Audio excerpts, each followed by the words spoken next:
Allie here, and today I'm going to be talking about Encaustic, the Art of Encaustic, and this book and everything about it. So if you didn't know already, I'm a photo major. I'm about to graduate. I'm in my senior year. I do commercial and fine art. Check out my website down below if you want to look more of my work up. So pretty much this is my senior project, and it's an alt process kind of thing. It's more called experimental than alternative processes, because alternative processes is like in the darkroom kind of thing, while experimental is more like output and like finishing a product, if that makes any sense to you guys. So pretty much my project is portraits with encaustic pieces. I'm blogging about it recently on my blog, so if you guys want to look more into that, the link is down below for that. So this is pretty much just about the process. So first question is, well, what is encaustic? Encaustic is pretty much this melted onto a photo. So today I'm going to be talking about using your photography with encaustic, which is what I did on something like this, and I'll definitely have photos and detail shots of this because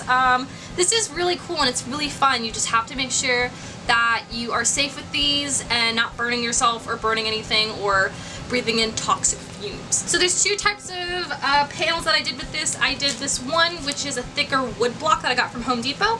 And then I have this one, which is an encaustic board that I got from the art store that we have here. Just really depends on your photo and the size that you want these and everything.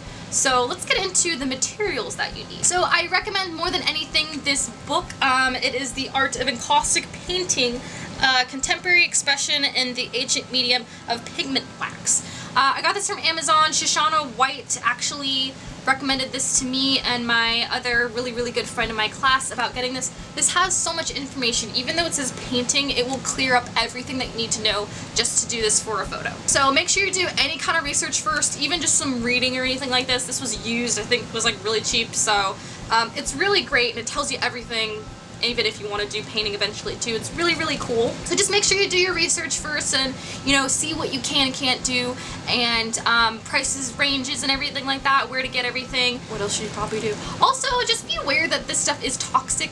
You know, wear a mask, or if anything, you probably shouldn't be doing this while you are pregnant. I could be wrong, but I wouldn't do it while I was pregnant. I'm not saying I am pregnant, just if I was, I wouldn't be doing this process. Does that make sense? So the first thing after you have done your research, is choosing a photo. Now it's really up to you, whatever kind of photo you want. I did these portraits and I have a few printed out here. So I have ones like these. This one I'm probably actually going to be doing next. So these are taken on a Hasselblad, and it's colored film, and then it's developed, and I scan them in and edit them and print them. So make the image a little bit bigger than your board. This board is 7 1/4 by 7 1/4, and the image is 7 1/2 by 7 1/2. So just get any kind of paper that you want to use. This is LaSalle Exhibition Luster by Moab, or you can even use Epson Premium Luster. I've used both. What you want to do is you want to get some gesso or any kind of like sticky adhesive. I was just told to use gesso, and you put it onto your board and then you stick your image right on the top of it and you let it sit overnight. Once it dries overnight, you can flip it over and you can score around the edges with an Exacto blade and get it so it's full bleed. Once you have all that done, then you get to take your image with the wax. So what are the materials that you actually need for this encaustic process? Well, once you have your panel all ready to go, there's actually quite a few things that you need. One of them is being the wax. Now, there's a whole bunch of different kind of waxes. I don't have time to go into all of them. You can mix your own.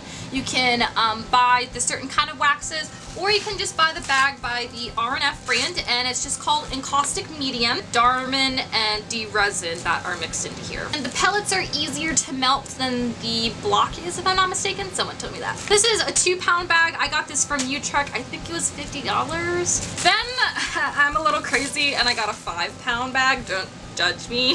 The 5-pound bag was $118. I know it's really expensive, but for the boards my size and me pouring it on, I need a lot of wax, and I was really afraid that I was going to run out, and it's finals, and I really don't have time to, you know, order online or anything. So I got this 40% off with a coupon, so coupons are great. If your art supply store is having a coupon, definitely use it. So I got 40% off of this, and I spent $70 on this bag of 5 pounds of encaustic material. What's really great about the encaustic material is that once you melt it, once it gets dry, you can actually reuse it too, just a little bit, because if you use too much of it and you keep reusing it, it will turn really yellow, and it does not look good. Next, you actually need something to heat up the wax, right? This is my professor's. It's just a really old griddle. if it actually gets in the screen there.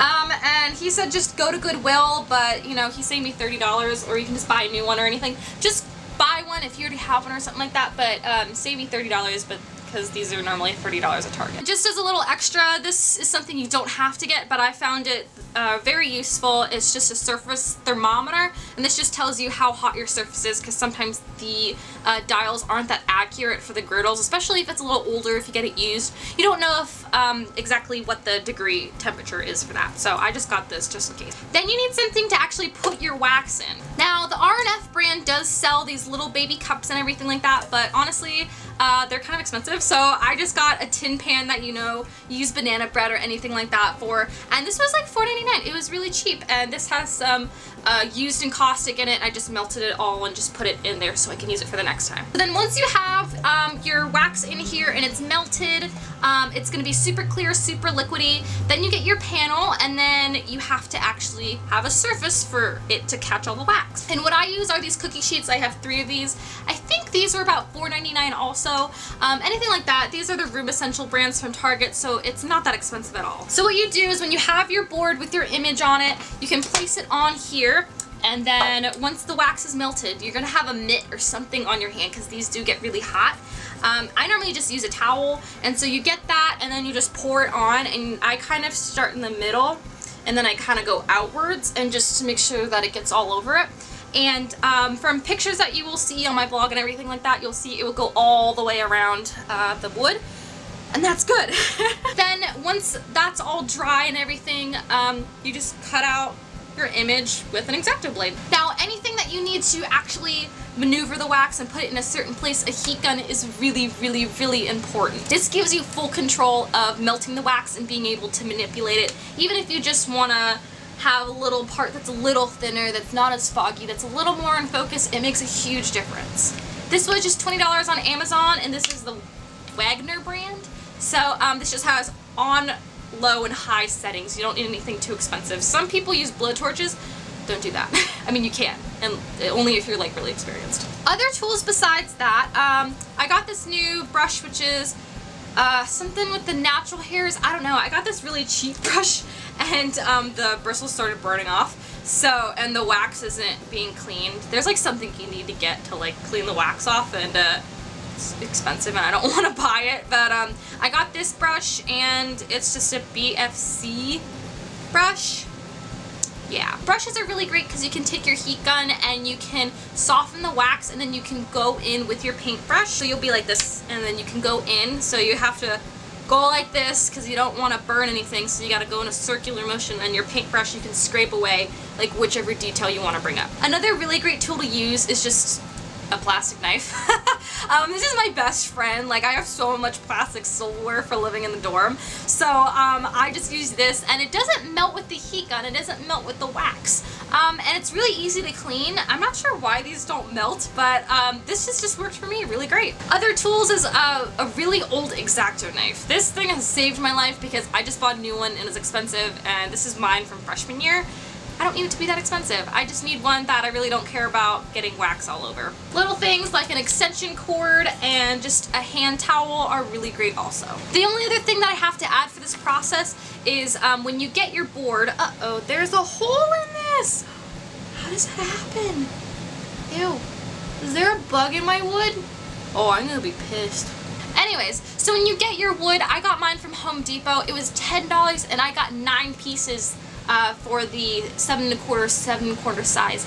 That is crazy to me. Okay guys, so my camera messed up because apparently the 5D Mark IIs can only record up to 12 minutes, and no one told me that. So now that I have figured out, I just wanted to say the last little bit about your panels is get them from Home Depot. This one's kind of janky, and I don't know what happened to it right here, but get them from Home Depot. This is 7 1/4, and I just went and I just asked them to make a square. And since the length right here is 7 1/4, they just made the height 7 1/4. So that's about it. Just prepare your wood the right way. Just make sure, like, you know, you get all this toothy stuff off the edge. So I just got some sandpaper. I got like a pack of it, and it was like $4, I think.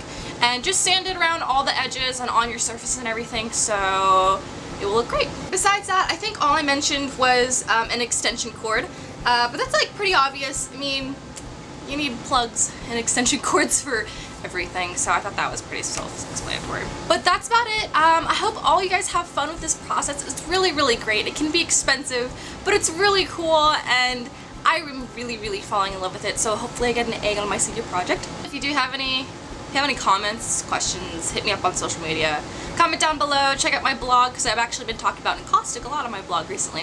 Thank you all so much for watching, and I will see you in a later video. Bye! Dune.